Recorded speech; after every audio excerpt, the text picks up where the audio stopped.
What if I were to suggest that you play a key role in the awakening world?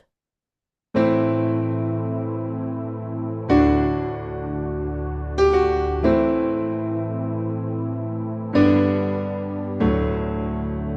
that you are watching this because you have heard the call.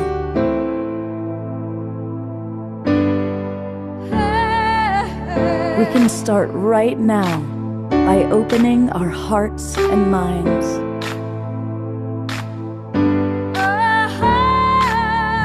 Welcome to the awakening world.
Good evening, everybody. Merry Christmas Eve to you all.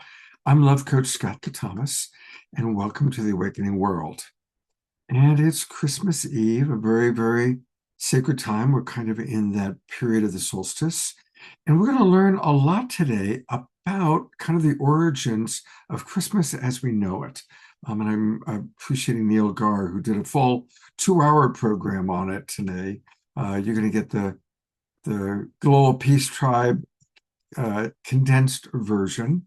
And we also have a really beautiful meditation, especially created for us by Uta and Nathalie from Europe. We're going to celebrate Eden Amadora's birthday. We're going to chat with all of you. We're going to really interact more with our audience tonight. So it's going to be a fun show. And welcome to everybody watching on Facebook and YouTube. And one of the great things about the Awakening World is that we have my co-pilot, our house musical artist, the one and only Omashar, opening and closing tonight's festivities. Take it away, brother.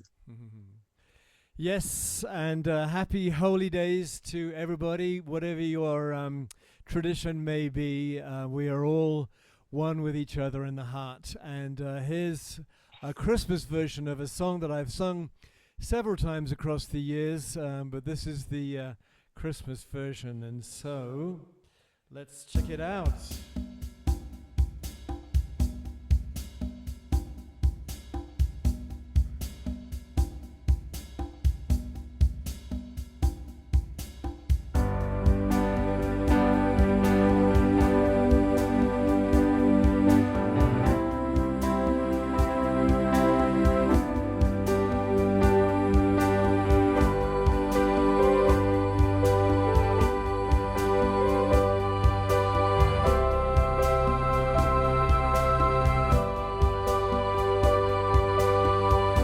Christmas is here, the time for love, the warmth of friends, starlight above.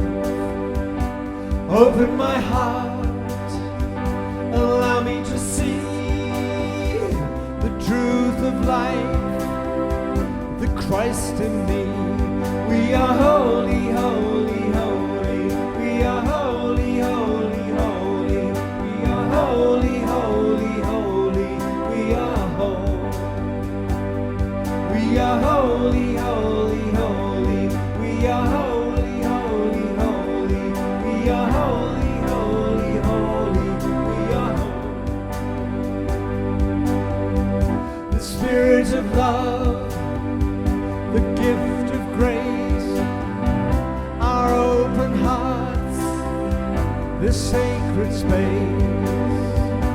Open my mind, Allow me to see that I am whole and you live in me. We are holy, holy, holy. We are holy, holy, holy. We are holy, holy, holy. We are whole. We are holy, holy, holy. We are holy, holy, holy. We are holy, holy, holy. We are whole. The light is here, illuminate the star within, emancipate joy and life, the radiant earth, our light returns, the sacred birth. We are holy, holy, holy. We are holy, holy, holy. We are holy, holy, holy. We are whole. We are holy, holy, holy. We are holy, holy, holy. We are holy, holy, holy. We are whole. Spirit divine, come to me, feeling love, healing me. Open my heart, allow me to see the beauty and love surrounding me. We are holy, holy, holy. We are holy, holy, holy. We are holy, holy, holy. We are whole. We are holy, holy, holy. We are holy, holy, holy. We are holy, holy, holy. We are whole. Last one. Christmas is here, the time for love, the warmth of friends, starlight above. Open my mind, allow me to see the truth of life, the Christ in me. We are holy, holy, holy. We are holy, holy, holy. We are holy, holy, holy. We are whole. We are holy, holy, holy. We are holy, holy, holy. We are holy, holy, holy. We are whole. We are holy, holy, holy. We are holy, holy, holy. We are holy, holy, holy. We are whole.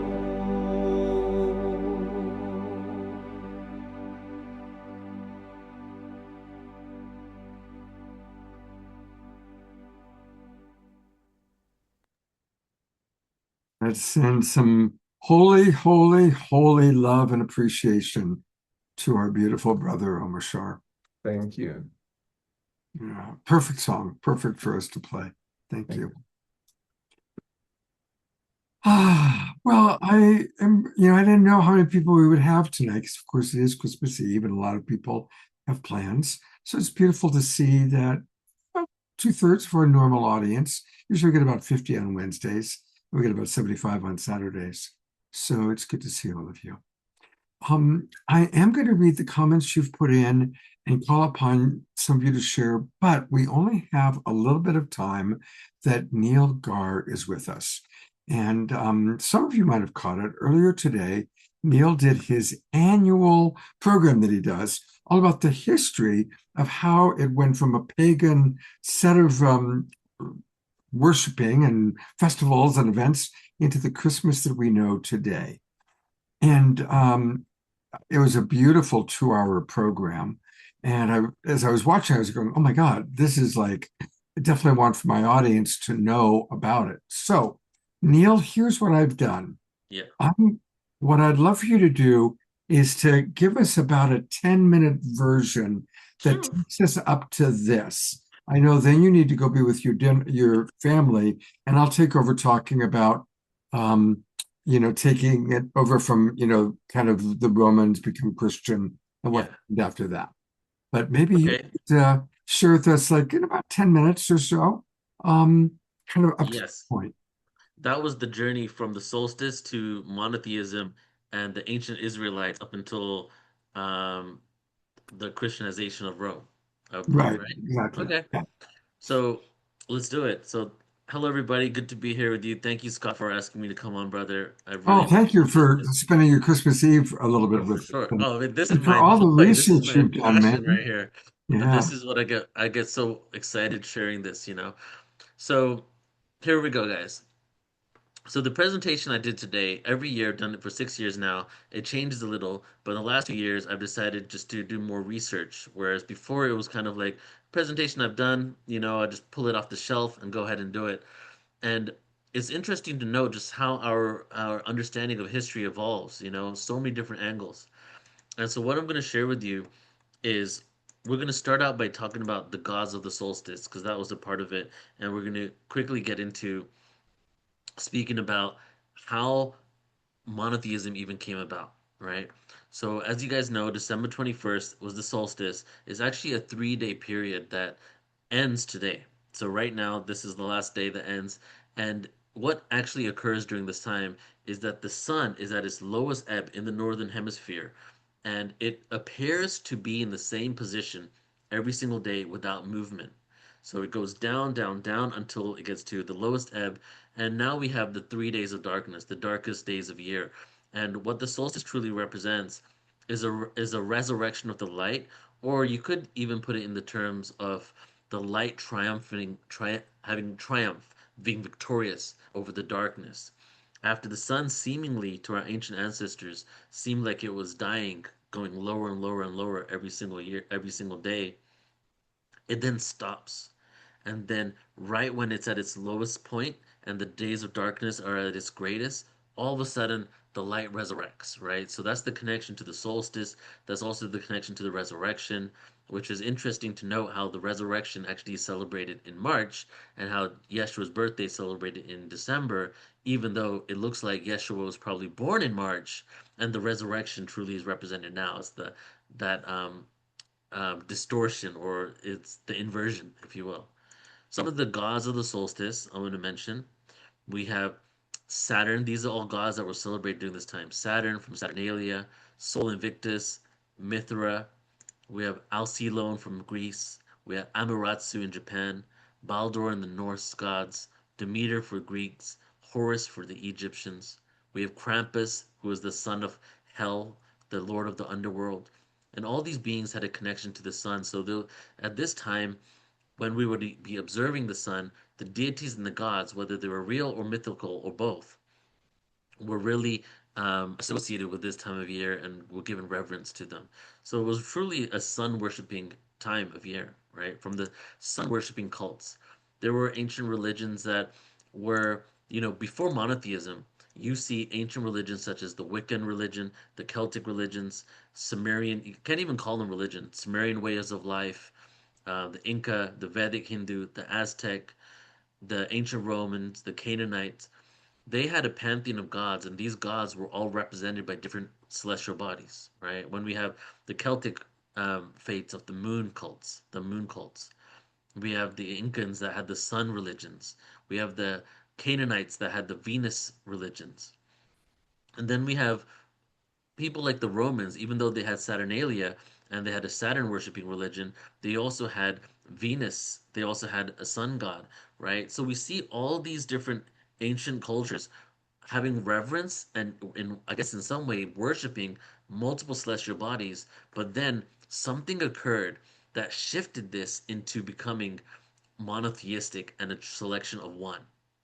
And the quote that I shared in my presentation, I'll share with you, is now we're getting into that story of how that happened. The quote is from Yahweh, and it goes, "You shall have no other gods before me," in the Old Testament, right? This was a smoking gun for me when I first heard this back in 2001, 2002, right when I was getting into all this awareness that we now share. You shall have no other gods before me. Why is God telling us to have no other gods before him if there is no other gods but one God? And if you look at the original translation of this, the actual translation is, "You shall have no other powerful ones before me." This was Yahweh consolidating all gods into the one God, not in a benevolent way, right? Because yes, there's one celestial force, one celestial energy. We're talking about deities, maybe that were even real and physical, that interacted with Earth. And when Yahweh had said that, he was in essence taking on the different stories from the different gods and incorporating into his own faith. So what occurred was the shift from polytheistic to monotheistic occurred around 700 BCE. And a lot of people don't know this, but the ancient Israelites, from a quick Google search, you can find out that the ancient Israelites pre 700 BCE were a polytheistic culture. Archaeology and ancient Hebrew texts all shows this information. And we even have the information in the text about who they worshipped. Worshipped Yahweh, right? We all know Yahweh. El, the high creator god. Asherah, the Palladian goddess, the fertility mother goddess. Baal, that was actually an adoption of a Greek god. That was also a Canaanite god of the storm and agriculture. We have Astarte, which was the goddess of love, war, sexuality. And that's not all. We have Shemash, we have Malesh, we have Reshpesh, we have Anat, we have Kus, and more. That right there is 10 gods that were worshipped by the ancient Israelites, 700 BCE. So the question really it goes into what happened to the rest of the gods? How did we get to the part where ancient Judaism ended up becoming monotheistic, then laying the foundation for Christianity to come out in a world where the Romans still maintain polytheism? And the date, 722 BCE.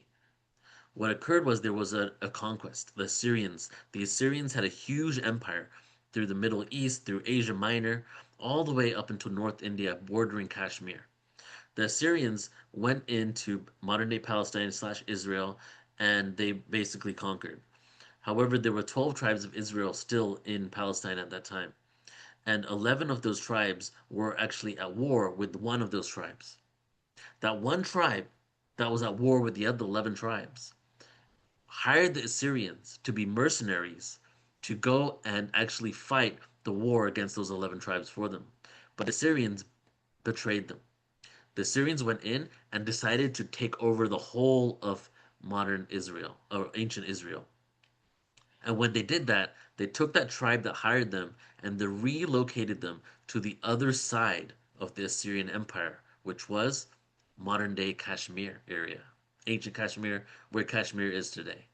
And this tribe of Israel just so happened to be the tribe that Mary and Joseph was a part of. So Mary and Joseph was actually where they were actually born in Kashmir from ancient texts in India. Kira Windwriter created a really great book about this, and they were born there, but it was an Israeli. One of the tribes of Israel were from there, and when Yeshua was going to be born, they left from Kashmir through the Silk Road, making their way to Palestine to Bethlehem to give birth. But let's get back to the story, okay? So 722 BCE, the Assyrian conquest. And then about 10 years later, in 715 to 686 BCE, there was a reform that occurred called the Hezekiah reforms. And this was a centralization of worship in Jerusalem and the removal of pagan shrines. At this point, all over Israel, there were shrines to ancient contact areas, places where the beings were visited. Just like in India, for example, Vaishno Devi and other places, there's literally markings all over India of where Shiva landed, where this god came, where this god did this, where Vishnu came here and did that. That was the same all over Israel, and the shrines kept being removed. Then that continued until 640 BCE, with Josiah, the king Josiah, there was a monotheistic revolution. Not only did all those shrines go, but all of the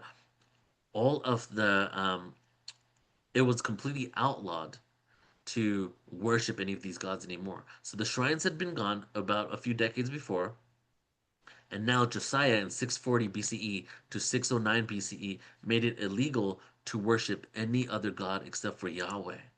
But the crazy thing is that all these stories still existed. The text had these stories, the Old Testament had these stories, all this information was around.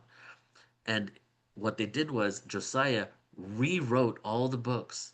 And instead of Asherah, the benevolent god from the Pleiades, instead of Baal doing this, every single story, the name was rewritten Yahweh. Yahweh inherited all the stories of all the gods. And the Israelis, they forcibly abandoned paganism, as I just shared at this time. They developed a strict monotheistic identity and they censored or erased all their past. It was like a complete rewriting of history, which we've seen so many times, even in the last few hundred years. And they became resistant to pagan symbolism and seasonal festivals. They became resistant to it. So now we go to the ending of my part here. Fast forward 700 years, the beginning of the Roman Empire. 600 years or so, the Israelites have dropped and resisted their pagan past and history. Most of them don't even know it even existed. They don't have the books out there. They're only being taught this monotheistic way. Now they're being introduced to the Romans.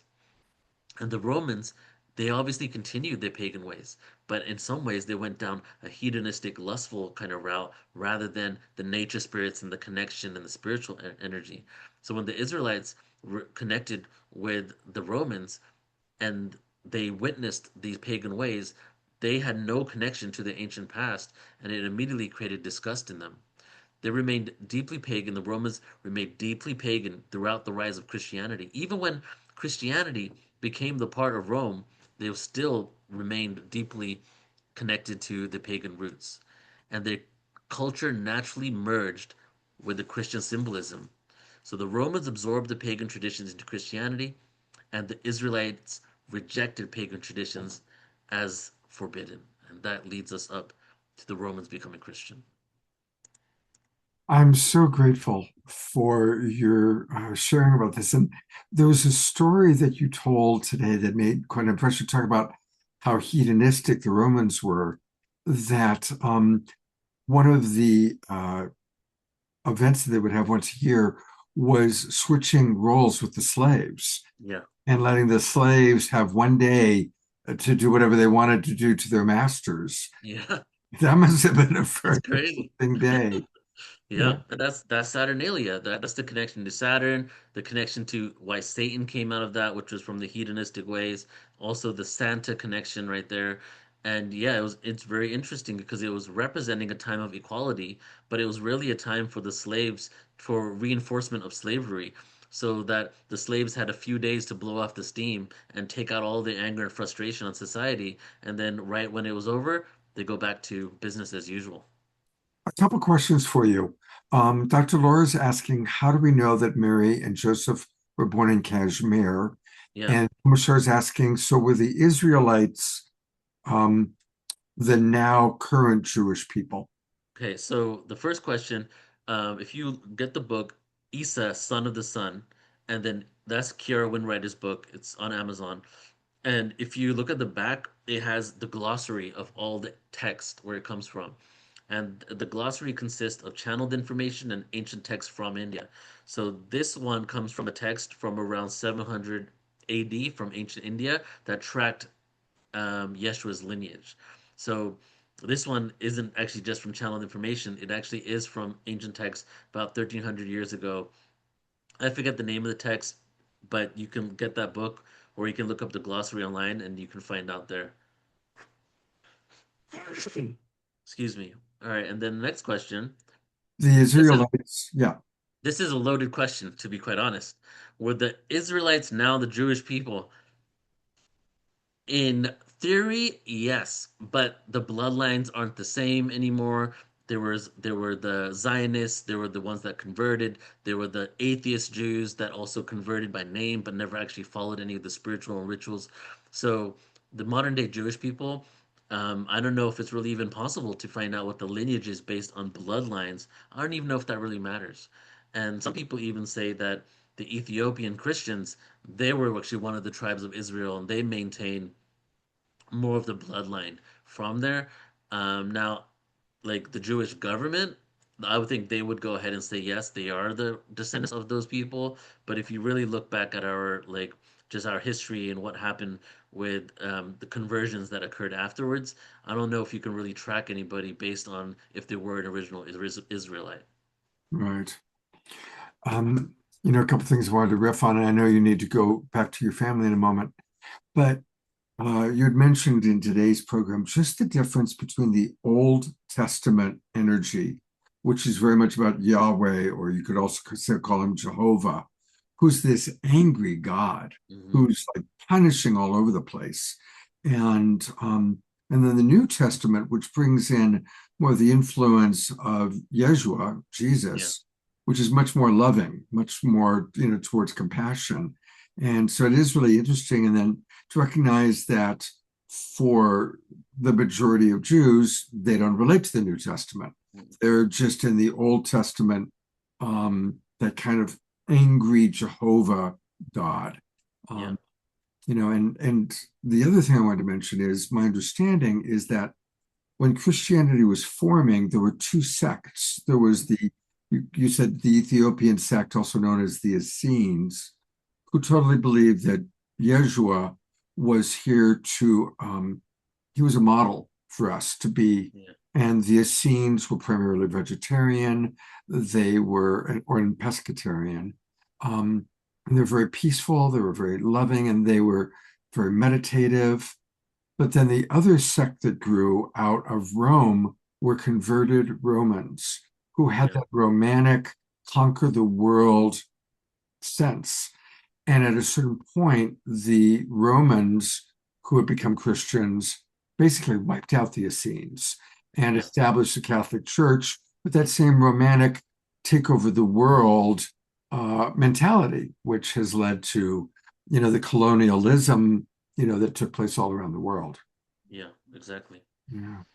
Right. It's just such an interesting story on just to see what actually occurred in our past to create who we are now. And I feel we give ourselves more of a connection to this time of year where we realize all the different stories that have all combined to create this beautiful time, where we all come together, people's spirits are lifted up. And as I shared in the presentation, like, wow, like some of these stories are from like 4000 BCE, Yeah. and they're still like around and merged into 100 other stories, right? And it's just amazing just to see what that history is and to know that even a part of it still exists. Yeah, absolutely. Um, well, thank you very, very much You're for welcome. doing this. And you and I have a show together in about 10 days on Can't wait. Saturday night, January 3rd. And do you want to share a little bit about the theme of that show and who you've got lined up? Yeah, I don't know if we came up with a theme per se, but we have. Let's see who we got here. Let's pull it up real quick. S- Um, Go to my Scott tab. We um, have Geraldine Orozco. I think she's been on your show a few times, right? we love Geraldine. She's awesome. Yeah, I would say she's like an esoteric hybrid geneticist. Like um she brings in every aspect really, but I love her science part as well. She really can explain something very intellectually, but also embody the heart. Really great embodiment of masculine feminine attributes. We have Lily Starcy Nova, who technically is new on the scene. She kind of rose in awareness in during COVID, but she's becoming like a viral sensation the last year, and she is just tapped into so many different ET races. She's in relay communication with the Lyrans, so she's an amazing soul. I just did a YouTube video with her where we dove deep into what the nature of time is. How can there be a beginning if there is no beginning in time? Those kind of deep questions. We have King Cash, who's he actually is done very well on TikTok, has over 1 million people on TikTok, and because of how Oh, incredible his info is. And King Cash is, I don't think anybody's astral traveled as more than he has. And what he really became well known for, and the reason why he became viral, is all these videos about all the planets and ETs that he's met through his astral traveling. So, wow. yeah. So, and he's just you're gonna see his soul and the way he talks and communicates. He's just like embodied such beauty. So he'll be there as well. The last speaker can't make it, so we got to switch it out to someone else. But I'm thinking, like, I mean, we can go any route, Scott, but there's definitely a lot of ET stuff there. But as you know, like, the ET connection is always about the inner work as well. So it always comes into, like, what do we do to be able to embody that? The topic that I had in my notes was the evolution of consciousness that's underway. Let's do it. Yeah. Yeah, I Well, love it. thank you so much, Neil. I'm going to actually show a few more of the slides and share a Okay, little bit of the other part of your presentation. And God bless you. Thank thank you. you. Have a You too. merry and a happy, and I look forward to our next collaboration in about You 10 too, days. brother. Appreciate you. See you, everybody. Bye. Aloha. I am going to read a couple comments. Ayana writes, so Neil, if you still hear this, thank you so much for joining us tonight. I really appreciated your recounting of key figures, events related to the Christian tradition. Here's a fun fact from Carol Craig. The closest genetic relatives to ancient Israelites are modern Palestinians, Druze, and Bedouins, as well as other Middle Eastern Jewish groups like Iraqi, Iranian, Syrian Jews. This reflects a shared ancestry from the ancient Canaanite populations in the Levant. While Ashkenazi Jews have significant European admixture, Middle Eastern Jews, Palestinians, and other local Levantine groups maintain strong genetic continuity with the Iron Age inhabitants of the region, sharing deep roots in the same land. So thank you very, very much, Carol, for putting that in there. Thank you. I'm going to bring up, is this where I have it? No, it's a different spot. Some of the other slides that he had created. And I'm going to just kind of walk us through some of it because it really is quite fascinating. Let me make this big. There we go. All right. So the Romans become Christians, right? And from paganism to Christianity, the pagan traditions and stories created the foundation of Christmas as we know it. What happened was the Christians took the pagan things because they wanted to convert everybody. So they realized the best way to convert people is to take their already existing holidays, holy days, and Christianize them, which is very much what happened. Old gods with new meanings. Old festivals became Christianized. Old symbols were repurposed. Now, the winter solstice was a very important, I love that picture of Santa Claus with the Roman guy. Winter solstice was very, very big. So that's why they really made that Christmas time. And of course, we all know that Jesus was most likely born in the spring because it was in the springtime that people had to come to Bethlehem to report themselves for tax purposes. And so Christianity, needing acceptance, took on a lot of the other considerations, a lot of the previous elements of the Roman holidays, feasts, gift giving, candle rituals, evergreen decorations, etc. One thing that I didn't know until I heard his program today is that around the 1600s, Christians were very pious. It was a very pious time. They actually banned Christmas. They didn't want to give gifts. They didn't want to celebrate people's birthdays.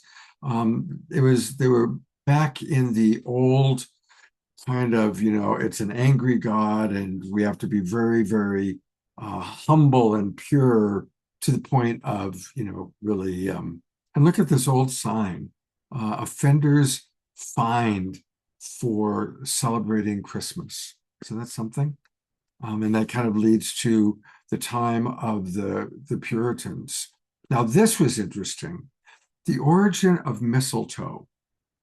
A Norse god honored and was asked all of nature to promise not to harm him. But I'm sorry, Baldur was a Norse god. His mother, honoring and loving her son, asked all of nature to promise not to harm him. But in her haste, she overlooked the mistletoe plant. So Loki, the resident trickster, you might know Loki from the Marvel Cinema Universe, takes advantage of the opportunity and fools them, making a spear out of mistletoe. Baldur was later restored to life. So that's where mistletoe comes in. Now, this is really interesting. Remember, the Romans, they were hedonistic. They liked to get high. They liked to drink. They liked to take hallucinogenics. So the use and purpose for the Christmas tree dates back to the time of the shamans and the mystic pagan Europe before the conquest of Rome. During the solstice, shamans would collect Amanita muscaria mushrooms on December 21st, leave them to dry on the branches of Christmas trees. And let's go a little bit further here.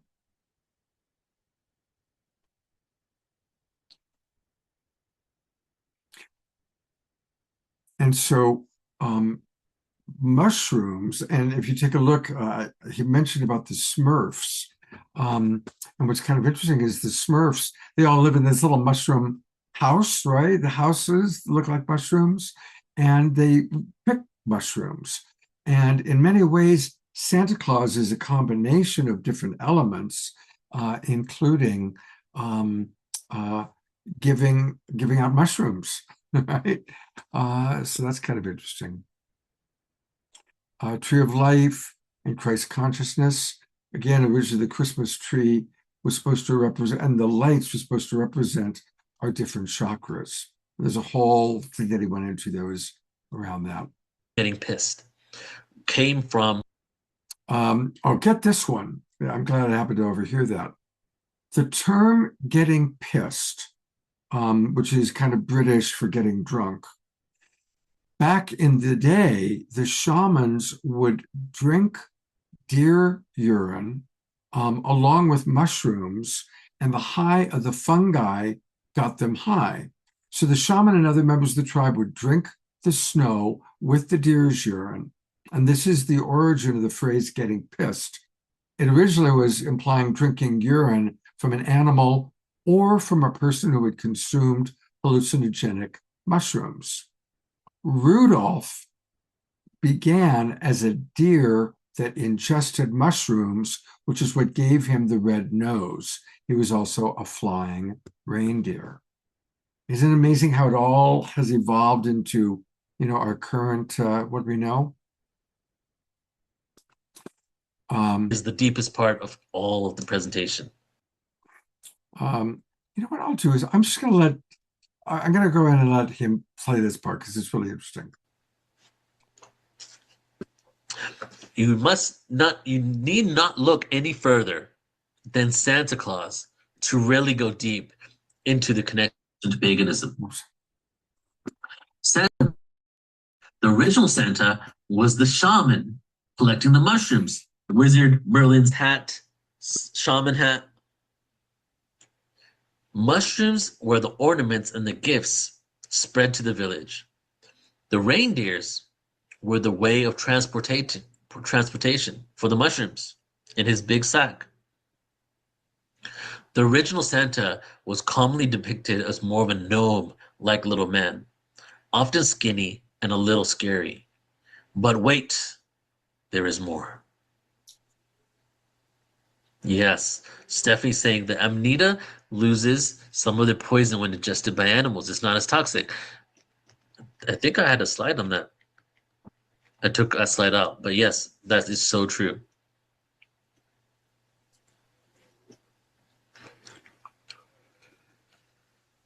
So the dark helpers of winter.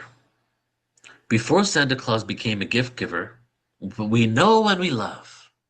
Winter folklore across Europe featured dark companion spirits who judged behavior, enforced moral order, and initiated children into societal values. This was a time of great initiation. And we have to talk about some of the precursors of Santa, who are known as the dark helpers of winter. Let me make this slide a little bigger for you guys. If you can see, hopefully you can see that better.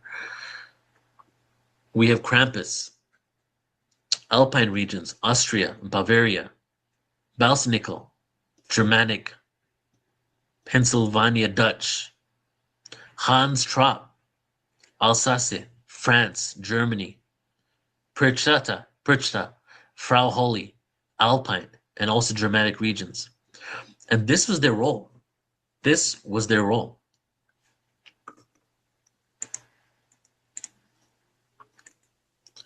Punish excess laziness and moral imbalance. Reward discipline and integrity. Appear during the darkest days of the year, 3 days of darkness. Function as initiatory archetypes, not villains. They were not villains. The dark helpers of winters would walk with the light bringer. This is before Christianity, before Jesus. Who is Jesus? The light bringer. Winter was not just festive, it was confrontational. It was not only physically confrontational, the dark, cold winters back in the day, but also it was a time of deep reflection, inner work. How have you been in the community? Have you been a part of it? Have you been lazy? Have you had a moral imbalance? Have you been a good person with discipline and integrity with those that you love and your friends and people around you in your community? These were initiatory archetypes, not villains. And why? Why did the dark helpers exist?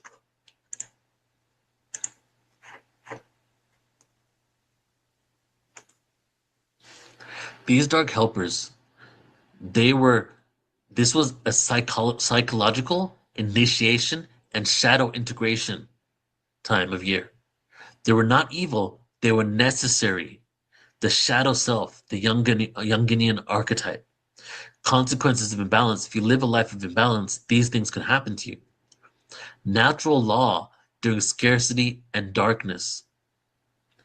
They taught children, connection to children, they taught children responsibility and restraint.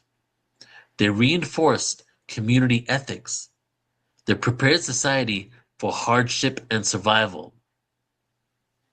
They balanced joy with accountability.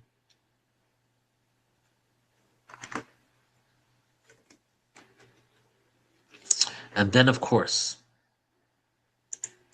we have the Christian suppression. So this is what happened during this time. There was so many parallels, so many connections to Yeshua and this time of year and the Lightbringer.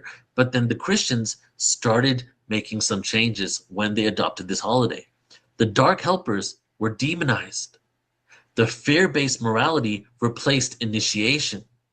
Instead of these beings being these beings that are bringing up the darker parts of yourself so you can look and reflect on yourself so you can make a positive change, it became fear-based. If you don't do this, this will happen to you. Shadow archetypes were externalized as evil. The shadow was not integrated. Christianity, pre-Christianity Christmas, integration of the shadow. I mean, there's no better way to, there probably is, but there is one of the best ways, I would say, is the proper use of psychedelics, including mushrooms, which is probably the most, Amanita muscaria definitely way stronger than psilocybin mushrooms, but it's that connection to that earth, that purging, that reset of the body, right? The shadow was not integrated. It was exiled.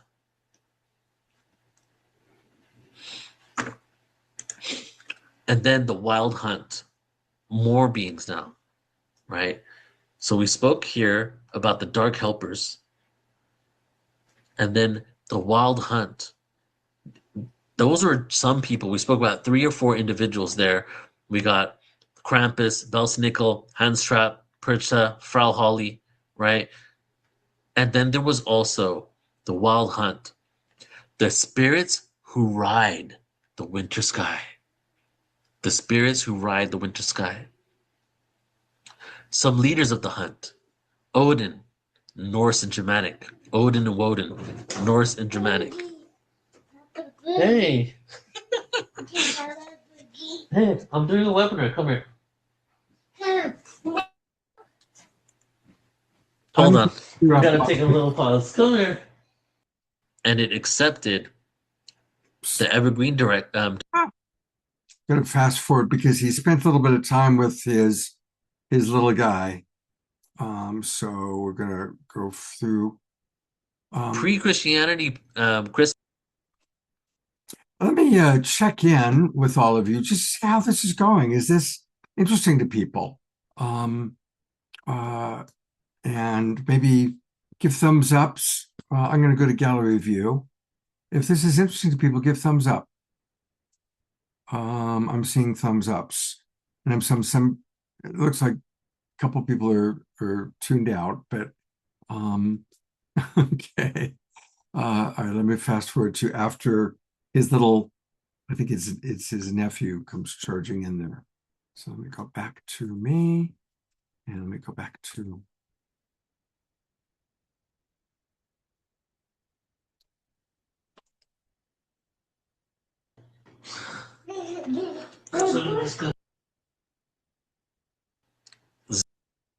Zero. Who are the ancestors? When we disconnect from our ancestry, we can disconnect from the history and the story and the archetypes of what brought us into this world, what made us feel so human and connected, and the stories that literally created civilization and society as we know it. So when we say these words, that's why I have all these names of these different beings here, is that when we say them, it's like a connection to our collective ancestry and the shared story across humanity, across the world. We have Herne the Hunter, the Celtic and the British. We have Persia, Holda, Alpine regions. And the core themes, one of the core themes is liminal times between worlds, which is really interesting because if you think deep enough, not even too deep, the Santa story is about a liminal being that exists between worlds, bringing gifts from another realm. The return of the ancestors, the judgment and fate, death before rebirth, death before rebirth. And the connection to Santa, Odin rides an 8-legged horse. There's 8 reindeer, and Rudolph became a separate one that was actually added in 1939 by Coca-Cola. So there was actually only 8 reindeer up until 1939. And Odin rides an 8-legged horse. Children left offerings in boots. And now we have children was leaving offerings to Odin, to whatever being, in their boots so that they would be blessed for the new year, for the years to come, for the spring. And then it reverted to stockings, and then Santa putting gifts in the stocking. Who was these beings? These were sky-traveling winter visitors. And then Santa is the softened echo of a god who once ruled the storm. Oh, man. Teacher, you just gave away my next point, but the good one. You're on point. I was going to do, well, actually, let's see anyway. We're going to do a pop quiz in a moment. Christian reinterpretation. The wild hunt became demons. The sky gods became devils. The ancestral spirits became hellish apparitions. The spirits became hellish apparitions. But all the imagery survived disguised. Because even though this connection went further back before Rome, they took what they had saw as Rome and went the opposite direction. And as all of you probably know, humanity has a duality problem. The way to fix something is that we overcorrect by going on to the other side instead of finding the truth somewhere in between, in the middle. It's an overcorrection, right? Politics is a great example of that.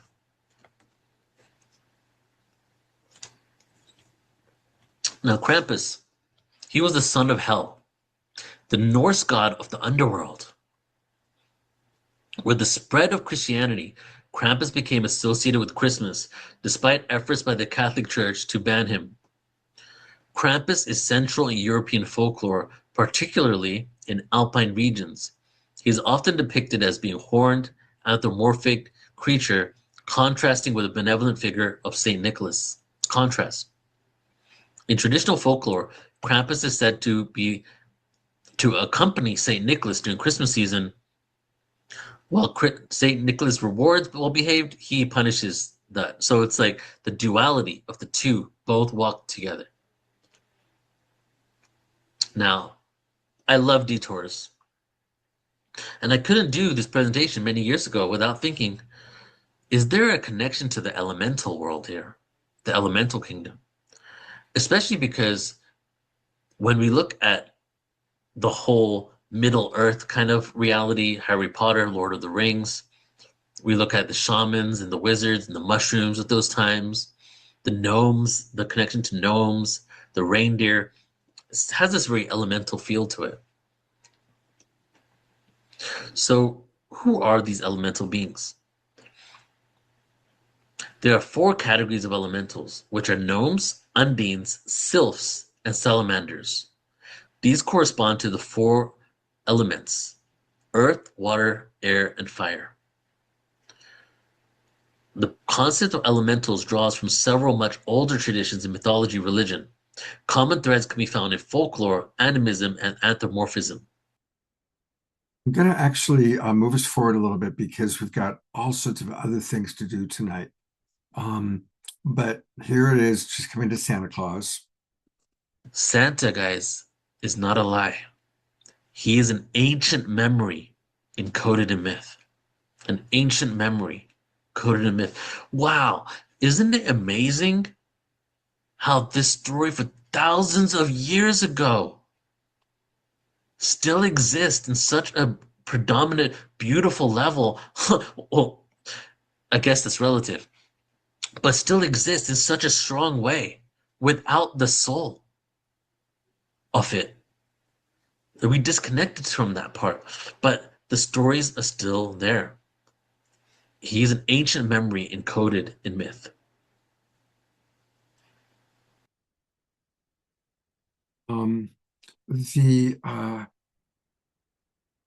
So as Christianity spread, psychedelic knowledge was suppressed, shamanism became pagan or demonic, altered states were condemned, and myths became children's stories. And what remains today: Christmas trees, elves, flying reindeer, a red and white Santa, and gifts from unseen realms. The Coca-Cola thing is that Coca-Cola literally did all sorts of ad campaigns around Santa Claus. And that's where the kind of chubby version of Santa Claus that we've all seen actually came out in about the 1930s as Coca-Cola ads. And they had Santa drinking Coke. I will talk briefly about the Council of Nicaea because that's something I know quite a bit about. Because what happened is the Romans in 321 AD, King Constantine became emperor of Rome. He moved the capital to Constantinople and really changed a lot of things. And that's where the books of the Bible were chosen, which ones would go in, which ones would stay out. And they, of course, really went with books that created you have to come to the church to get salvation. And they cut out the books that talked about Mary Magdalene as, his consort, about reincarnation, and they really kind of crafted. The other time that things really radically were changed was King James. Boy, he was a real dick. He was in the 1600s, and he was, again, really created this very puritanical view, and the King James Bible became even more puritanical.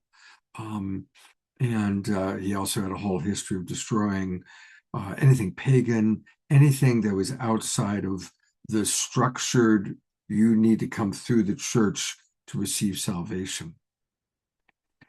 So there's a little bit of history of where we are today.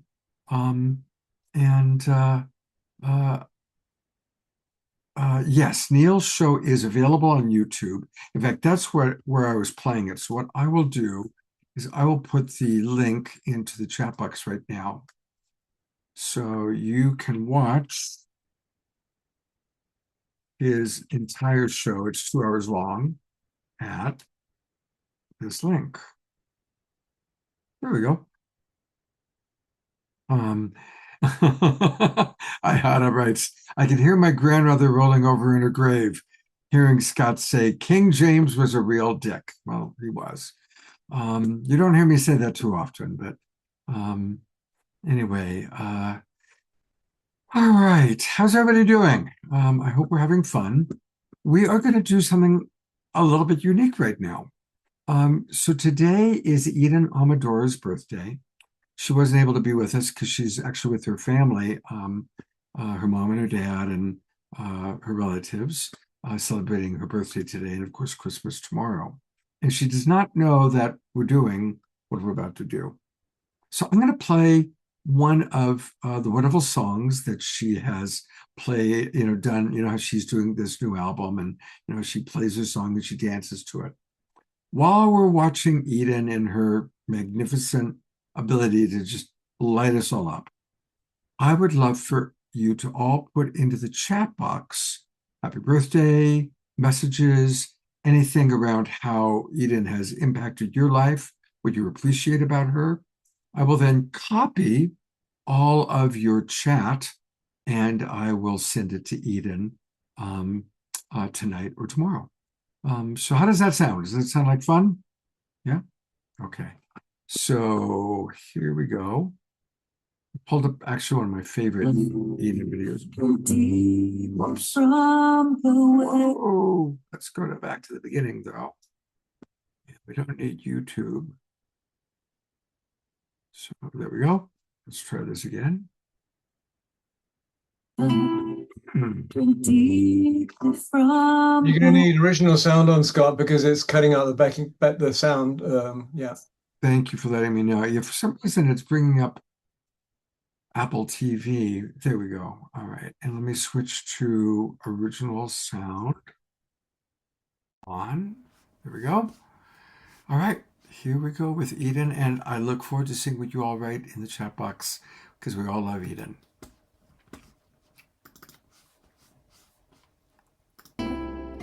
Drink deeply from her well. She rises from the darkness to break an ancient spell. She hands us our hearts back, new stories to tell.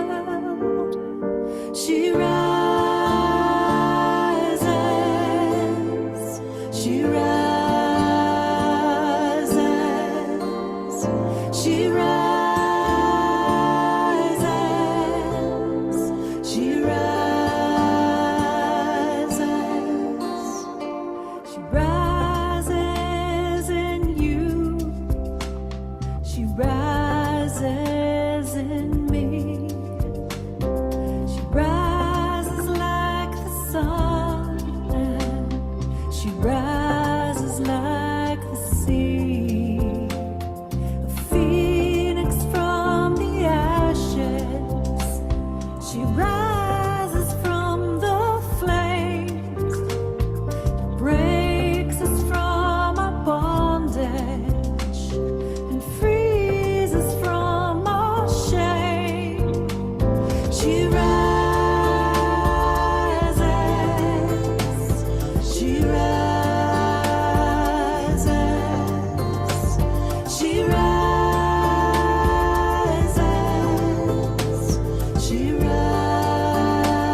Fantastic. Thank you, everybody, for your beautiful comments putting in. Dia Therese, Tarina Joy, Carol Craig, Susan P., Dr. Laura, Tim, Don Drake, Gerald Anderson, the Wild Monk, Mars iPad, Lorna Sass, Susan Bloomquist, Diara, Bridget. Thank you so much, everybody, for doing that. That's going to really, I know, make her day. She's really going to appreciate that a lot. All right. So here's what we're going to do. I did a pre-record last week with Uta and Natalie. You remember them. And they are such a gem. And they have put together, remember, Natalie does these incredible paintings, and then we meditate or do visualization to the painting. And so they, of course, are in Europe, so they can't be with us tonight because it's about 3 o'clock in the morning there right now. But only Frode, we love Frode, who shows up on our shows from Europe. So this is a really fun pre-record. We kind of catch up with what they've been doing. And then there's a beautiful visualization. And this lasts for about 50 minutes. And then we'll close out with a few comments from all of you and an Omashar song and some prayer with Tiara. So here we go with Natalie and Uta.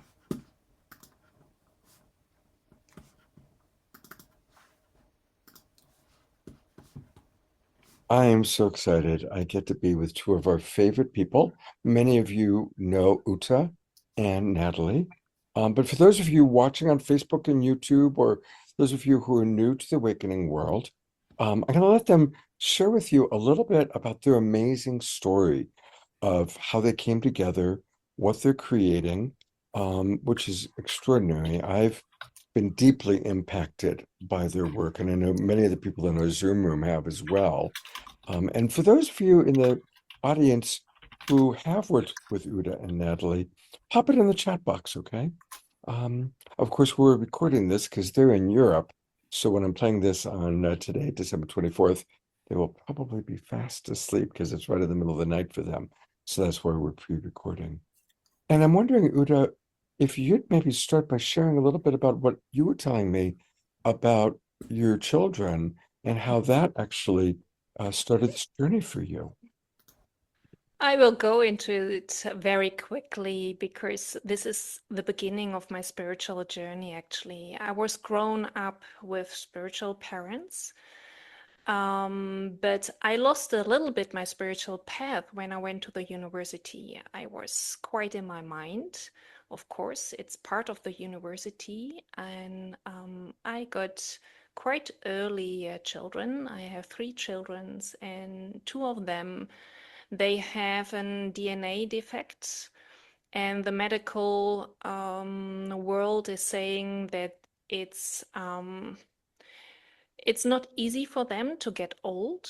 And when I heard this truth, it doesn't felt like truth. There was no resonation in my heart. So I immediately knew that there is another way to heal them.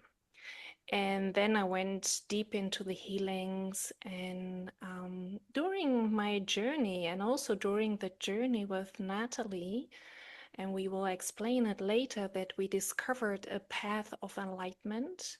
I really know in every cell of my body that DNA repatterning is possible. Mm-hmm.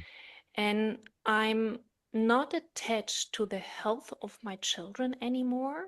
So I know that I'm doing my best as a mother to prepare the way for them, and they will decide in a divine timing if they will choose for health and healing and holding. So this is my inspiration for my healing work. Yes. I'm sure all the mothers in our audience and most of our people are parents can relate. So now then, how do you two come together? Well, first of all, we were talking about December 24th and this time of energy of the Christ. And in December 2016, I received a revelation that I had to paint 144 paintings, and I had no idea what was going to happen, what I was going to paint, and all that. And so, but I listened. So I started painting and discovered that they were made in series and that they all had very specific energies and vibration. And then we are both part of a community, and we went for a retreat in Maui 3 years ago.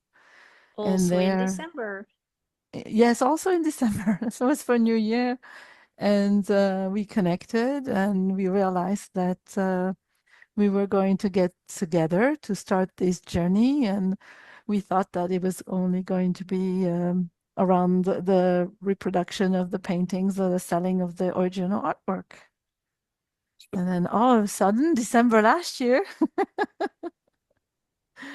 our beloved Sanandaji told us that we needed to create a program to explain to people what is behind the paintings and what they are for. And so we followed his guidance, especially in when I started painting in early 2017. I was doing a course with Sanandaji. He hadn't met Shekinah yet. And so he's been on my painting journey, holding space for me since inception. Wow. That's wonderful to know. And of course, many of our audience members love Sanandaji and Shekinah Ma. So it's beautiful to have that connection. And of course, we had you on the show before, I think with kind of your first big initial painting. And you did a wonderful experience that so many people got a lot out of. And I know that some of them in the audience right now, and I'll, of course, we're pre-recording this, so when I do see the chat, I'll share that with the audience. So tell us now about this year, since last December, when you kind of revved this up in a bigger way, and now you're creating a whole academy and a whole series of programs. And we'll take a look at your website and all that a little bit later, but just tell us a little bit about the history of it. And then I believe you're going to lead us on a meditation. It's so amazing when you follow your heart and you step into your soul purpose, into your soul desire. Everything unfolds organically and the guidance is very strong. So what Natalie and me we are doing is following the guidance step by step. We only get the next step and we walk this path. And so we created a lot of programs in only 1 year. And if you would say to me 1 year ago that we will create all of these products, I would say, no, that's not possible. But when you are on this journey and you are following the guidance, there is so much magic in the container, and everything unfolds naturally and in flow if you're doing the good things, if you're following your heart. And the year before, when we tried to sell the paintings, we felt there's something missing. The flow was not like we are used to flow. So we are very happy that we co-created now together with the masters. And around each painting, we have a teaching, we have an activation, and we have a healing. And this all together in a series is such a profound energy shift, what we see in our students, that is amazing. And I feel very blessed and grateful for all that we have done and we are allowed to do for others, for the world. Beautiful. Natalie, anything you want to add to that? Yes, I think most importantly, we're having fun. Yes. That's so true. In past times, people that had a mission, especially if it had a spiritual or religious connotation, could get very serious and even dogmatic about their mission. And I think we're replacing dogmatic religion with joyful spiritual expression. Yes, Yes. and it is just doing what you need to do every day. And it happens organically. You don't have to think about it. Everything comes in and you just do what you need to do. And as Uta said, luckily, if you had told me I was going to do all that with Uta, I would have told you it's going to take ages. and and it took time, but we're dedicated. When we need to work, we do work, and we have a German side. Even if in me you don't see it too much.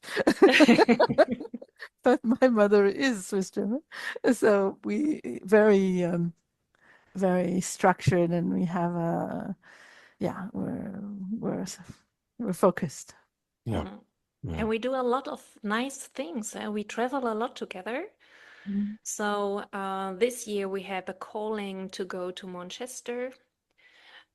We went to Manchester and did a personal retreat, very, very profound, Manchester or Mount Shasta? Mount Shasta. Mount Yes. Shasta. Okay. in Yes. California. Yeah, Yeah. Yeah. I know it And well. we went to France. We went to France to the Stargate Montségur.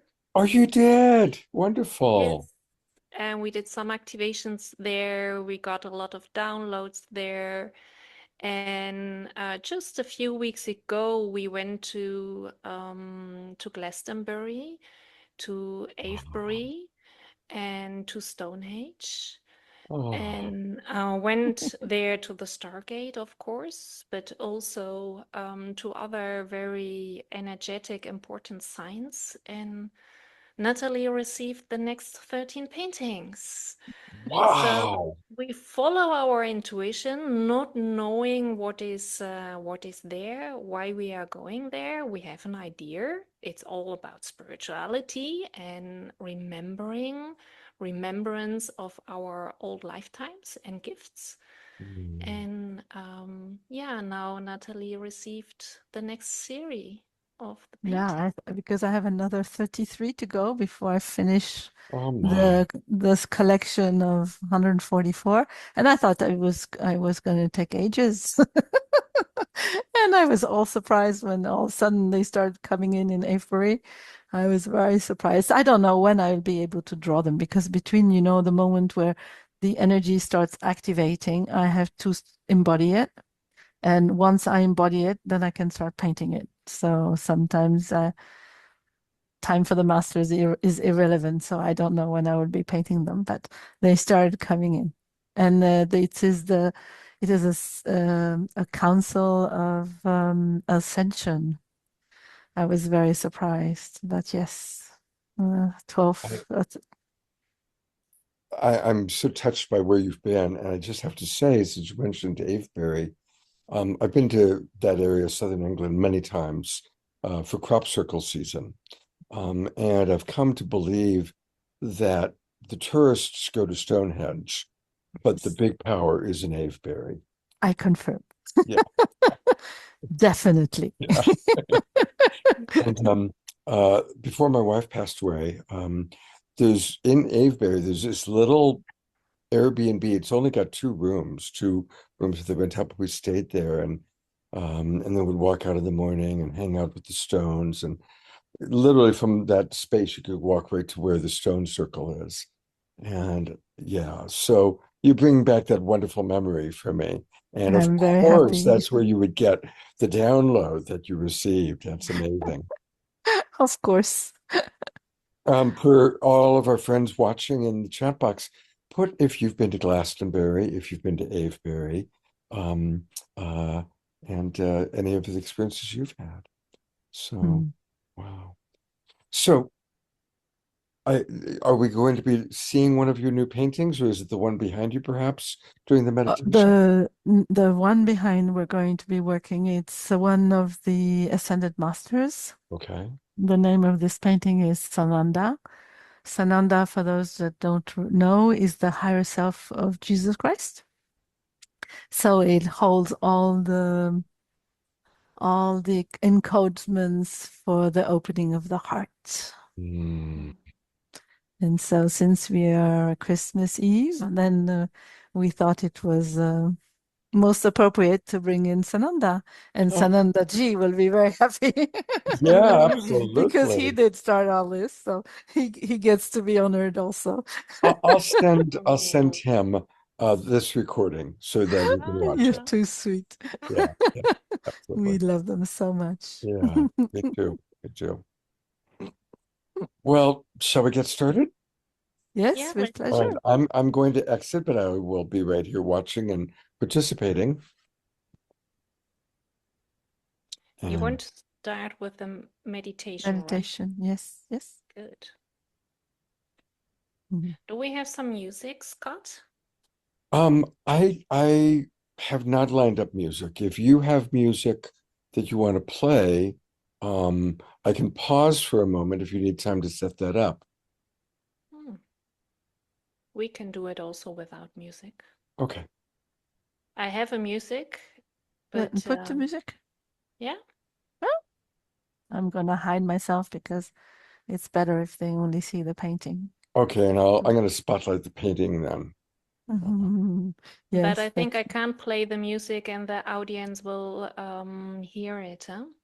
No, you can. You can. Just make sure you put on I'll tell you if we're hearing it okay. You can play music and speak over it.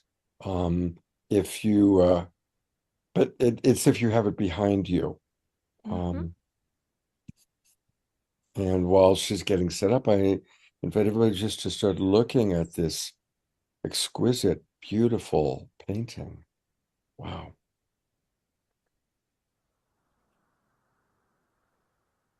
And it is just like, I love all the different hearts within the hearts within the hearts within the hearts. And we hear the music perfectly, Uta. Ah, perfect. I can't hear it, but I'm happy that you hear it. We do hear it. You could raise the music volume just a little bit. Give me a second. That's right. That's about right. Okay. Perfect. Wonderful, beloveds. I will start the meditation and I ask you to close softly your eyes. It's important to drop your mind into your heart space. Now it's time to listen into your heart, to open up all your inner senses.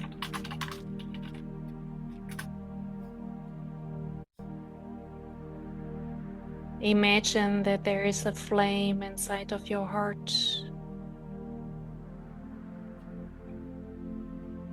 And let's ignite this flame.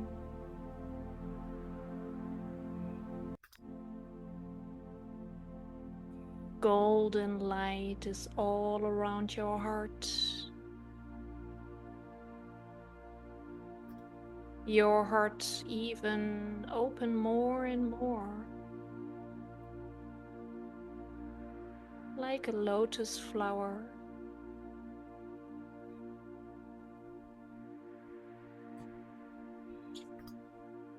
Breathe into your heart space. And at the same time, we activate your vertical power column of light. We have to activate your antennas. Your light channel is going from your crown to your root. And we open up the crown and extend our light channel into the stars, into the sun. And we go deeper into the central sun,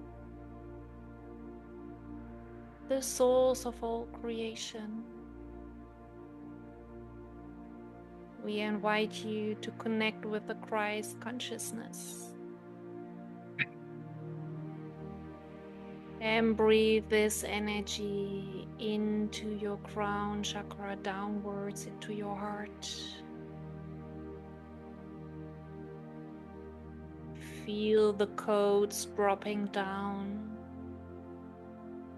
into your body, into your heart.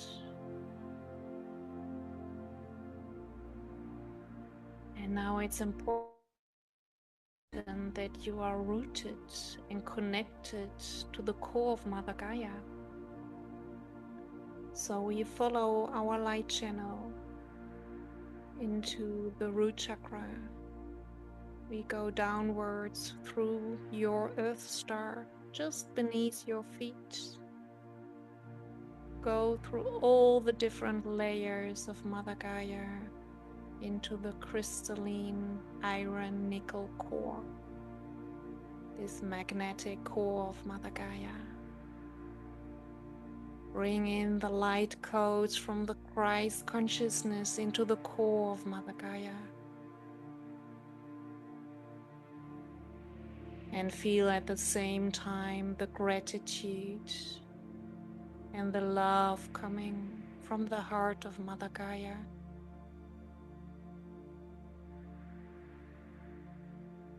Breathe this energy into your system, into your heart space.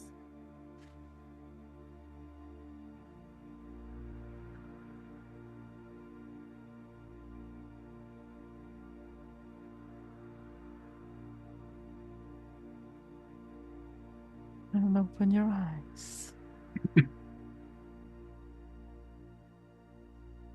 Look at the sacred code that is in front of you. And bring the frequency through the eyes and through your third eye into your pineal gland,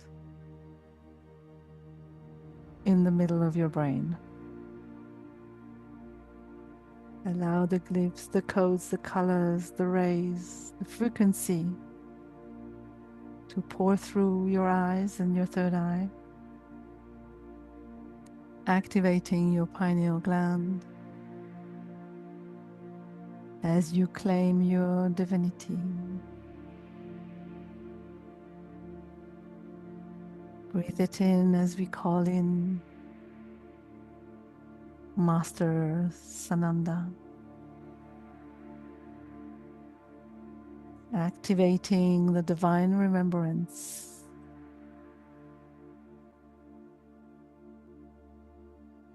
And allow the frequencies of this code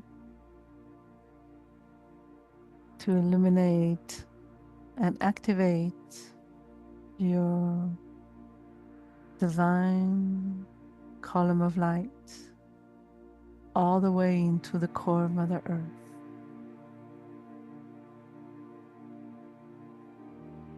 As you reprogram your body, your organs, your cells, every layer of your being, feel the warmth of the golden radiance of this pink ray. Feel the presence of Master Sananda.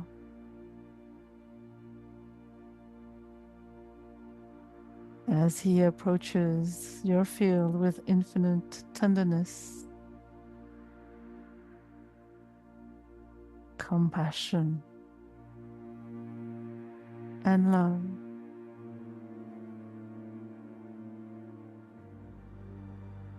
He brings with him the truth that cannot be taken, altered, or diminished. He activates this truth within you,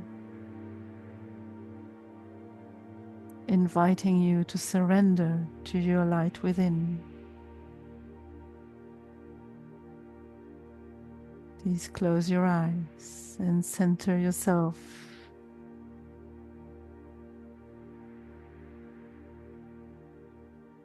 See, feel, perceive the light within.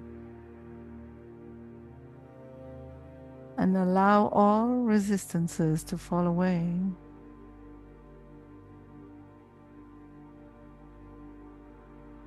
Dissolving the tightness of your mind, of your body, and your heart.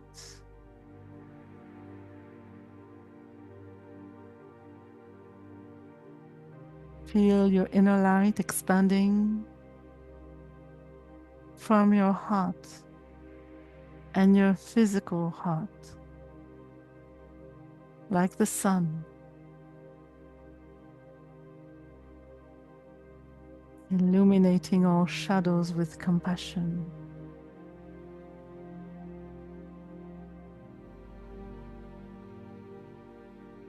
Allow yourself to open up to what has always been yours.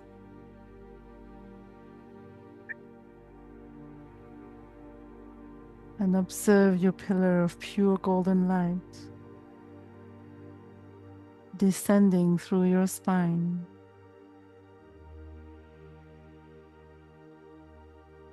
Allow it to move through your hips, your legs, and your feet.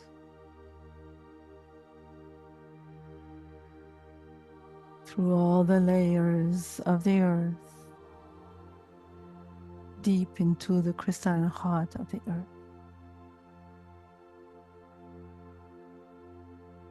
Allow the false stories to dissolve. Stories from your childhood, from past lives, from old programming. Release, beloveds, release. See, feel, and perceive that you are becoming a bridge through the loving compassion of Master Sananda.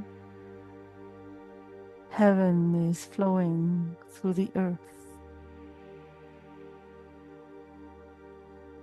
and the earth is rising into heaven.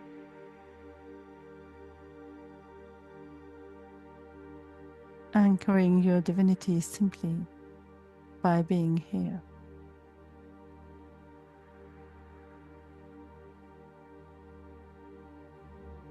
Feel your noble, radiant heart expanding.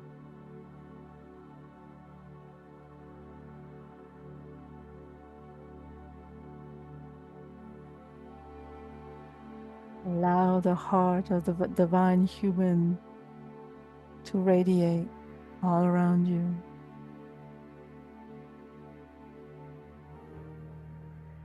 Activating the sacred essence of your soul across lifetimes.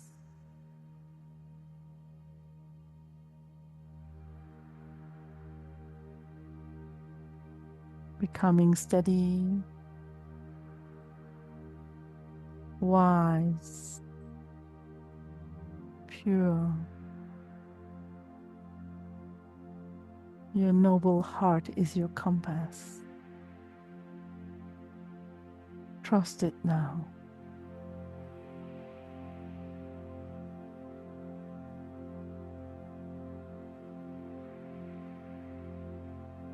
Feel the brush of the angelic wings around you. Start to move.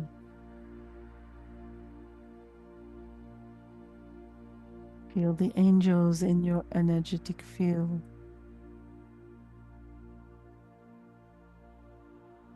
As legions of light gather, they come because you remember.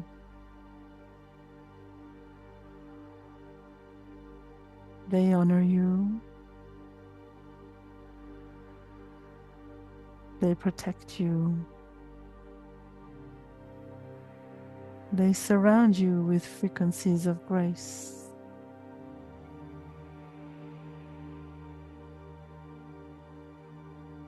Allow this truth to rewrite your inner landscape of your mind.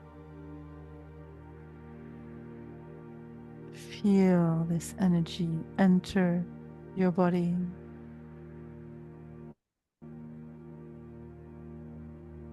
A deep remembrance that you deserve love.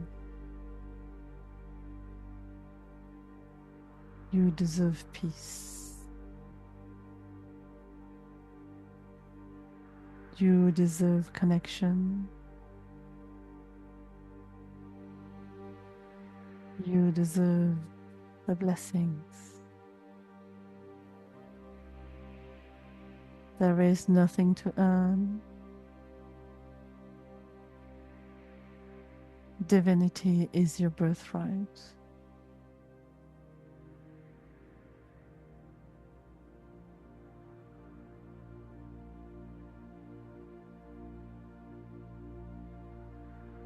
Allow your cells to lighten up like the stars.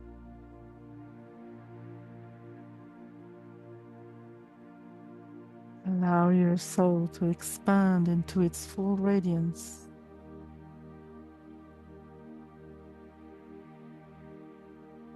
As you remember, you are divine. You are eternal. You are light returning to light. And allow Master Sananda to place a golden symbol in your heart. This symbolizes the seal of remembrance.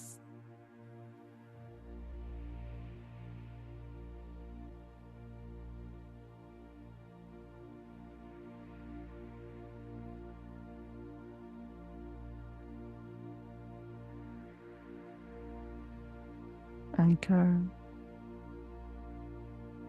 receive, illuminate.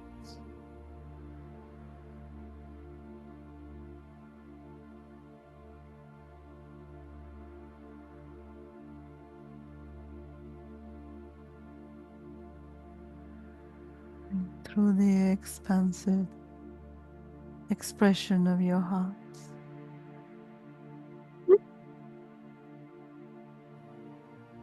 anchor love profoundly in the center of your heart.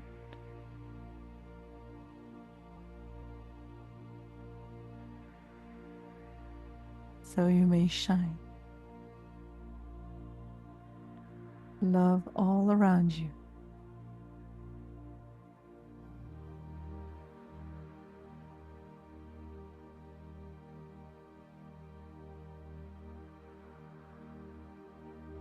Breathe and allow.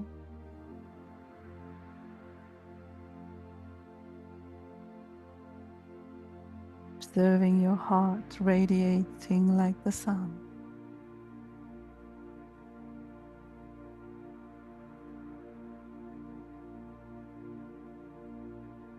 Allowing bubbles of joy, tears of remembrance.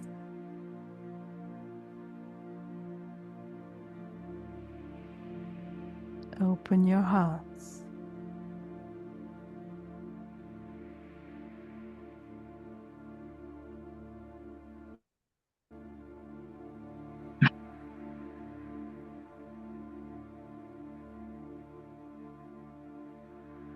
And as you open your awareness to your body,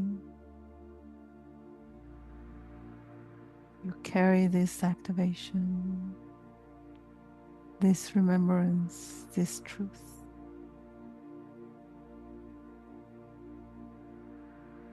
You are birthed from light. Walk with light. Return to light.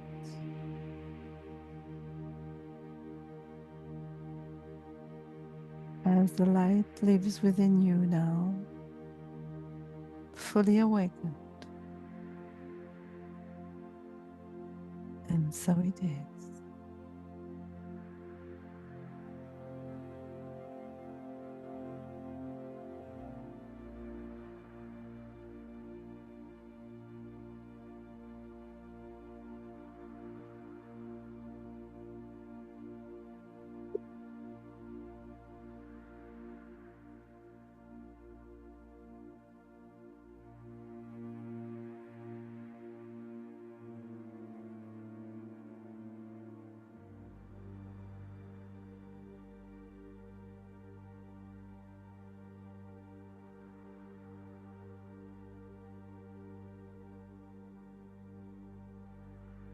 Slowly come back, beloveds. Come back into your body, to the present moment.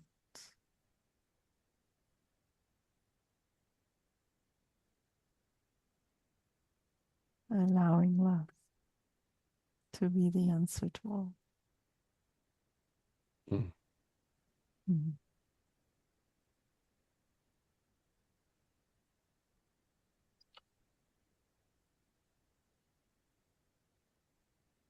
Wow.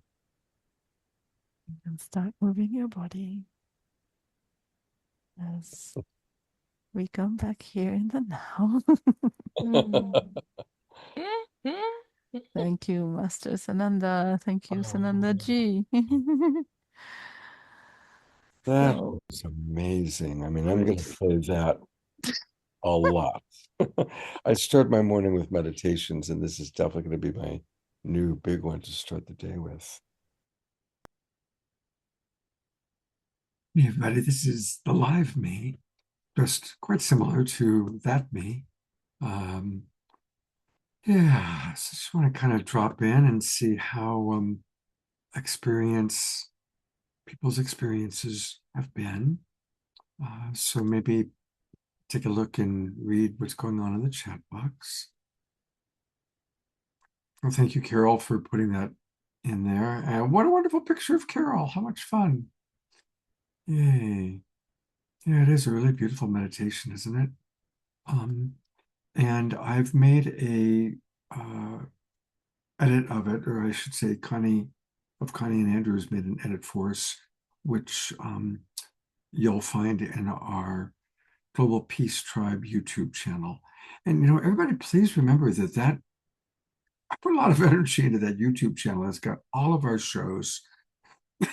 Plus, it also has what I call dynamic segments, the dynamic segments playlist. So I want to encourage everybody to access your favorite shows or favorite moments. Yeah. Dr. Laura says that she goes to that channel all the time. Thank you, Dr. Laura. This painting would be nice on the roof of our Capitol dome, right? And then Joy feels peaceful and centered after the meditation. Kill Craig feeling very happy. Beautiful. Susan Blomquist writes a beautiful meditation, bringing us to new heights. Thank you for all you bring to us. Dr. Laura writes, Scott, please thank Uta and Natalie for that stunning activation. I had a hard time keeping my eyes open, but the painting is so rich with symbolism that it is deeply nourishing. Thank you. Yeah, imagine that she's doing 144 paintings like that. Boy, talk about dedication and devotion. Absolutely incredible.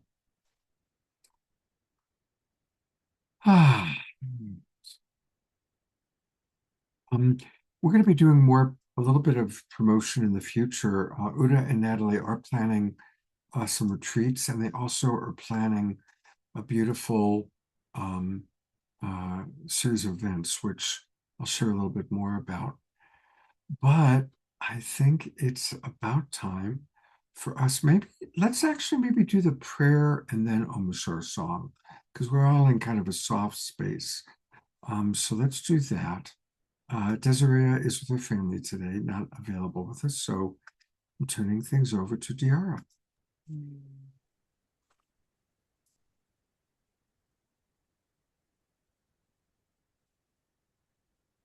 Keeping us in this beautiful space from the holy, holy hole that Omashar brought us into, flowing through the dynamic brilliance of Neil's research and his presentation, expanding our consciousness, our awareness of the sacred beginnings and the motions and movements.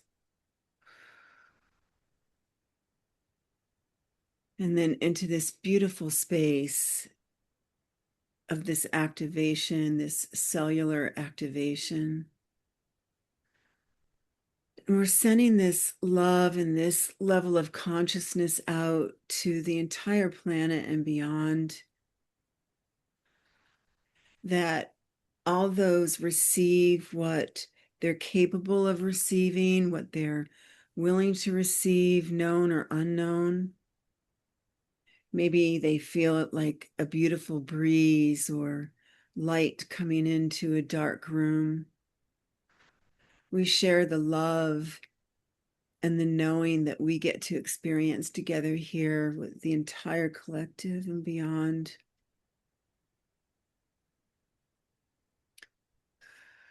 And indeed, so blessed are we. And we offer solace and comfort of the physical, mental, emotional, and spiritual to all those needing that rise that Eden brings to us. And may those who are suffering, who are hungry, thirsty, needing warmth, shelter, protection, may they receive maximum divine grace and blessings. May they be aware of hope. May they hold on to their faith, and may the universe conspire to bring to them what is needed for all of us.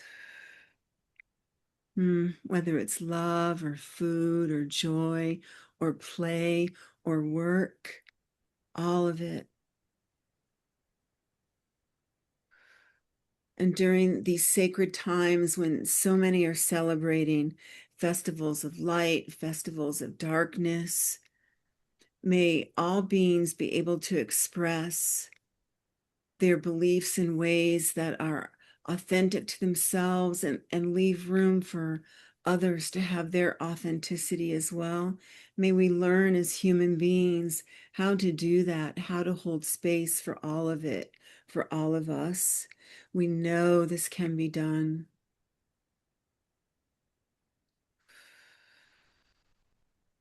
Maximum grace and blessings on this eve.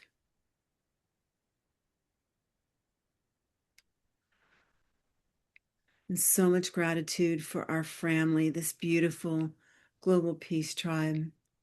Maximum blessings and grace to you, Scott, to Omashar.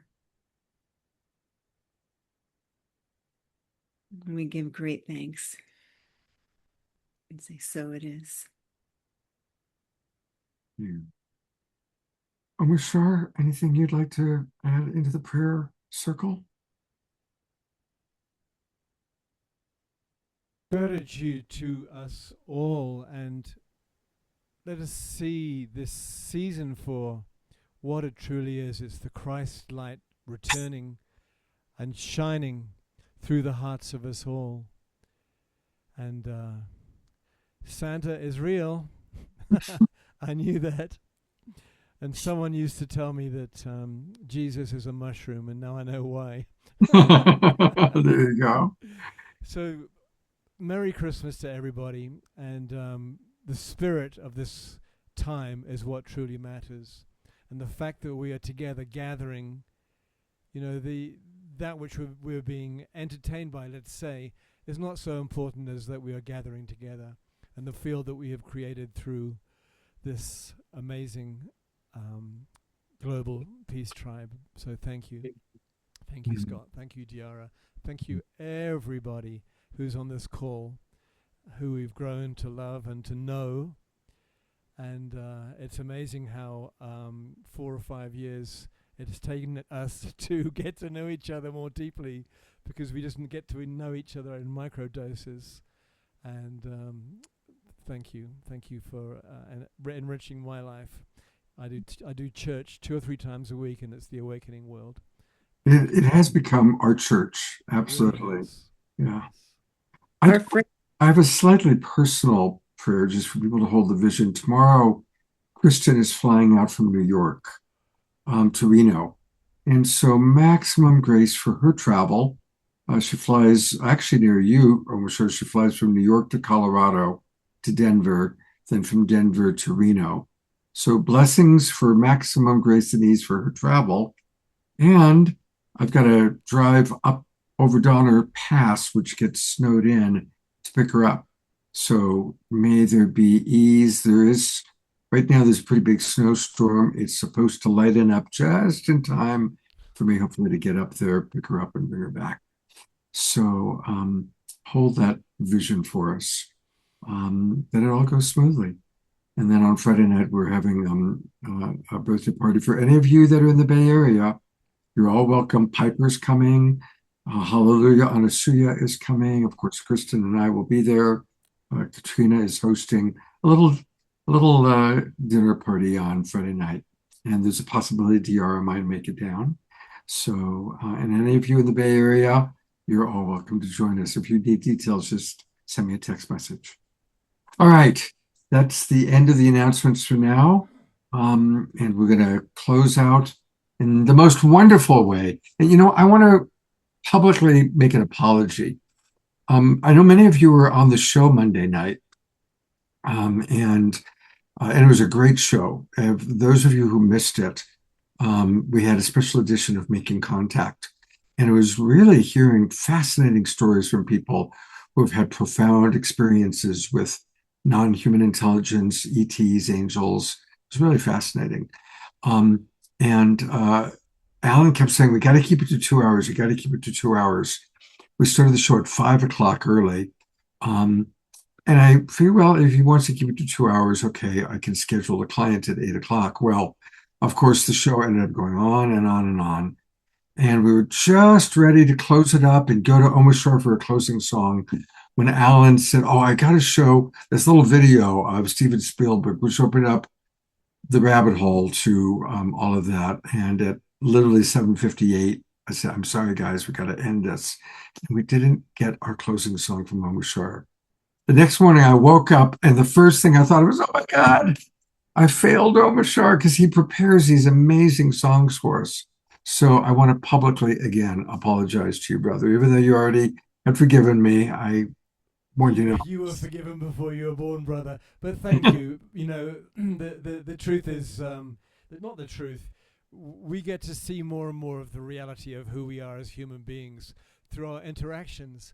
And our beloved Awakening World family is getting to see so much of what's behind the scenes because we're family, and who cares? It's we're here warts and all, even though we don't do warts anymore because no one licks the toad; they just go straight for the Amanita mascara. And so, thank you. Anyway, I appreciate you. I love you so much, and I know you're gonna have a wonderful birthday today. And we also shared earlier that my grandmother, my mother's birthday is 25th of December. So. Yes, indeed. And this song that I'm going to sing now, I did not write it, but we all know it. And here it is.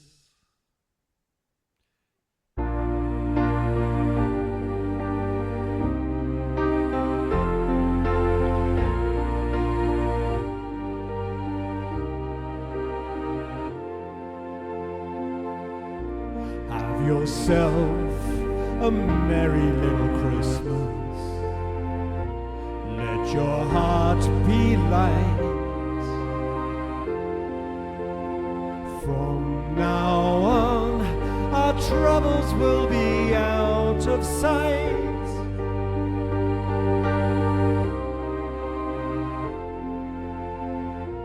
Have yourself a merry little Christmas. The Yuletide gay. From now on, our troubles will be miles away.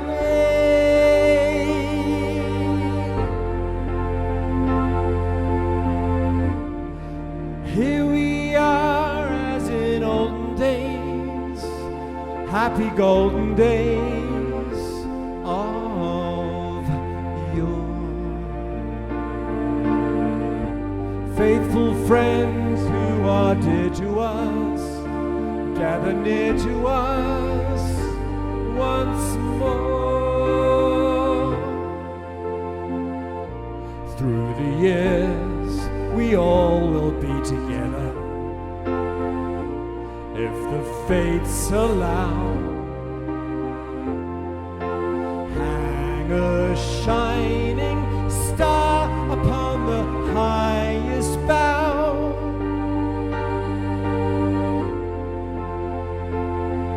And have yourself a merry little Christmas now.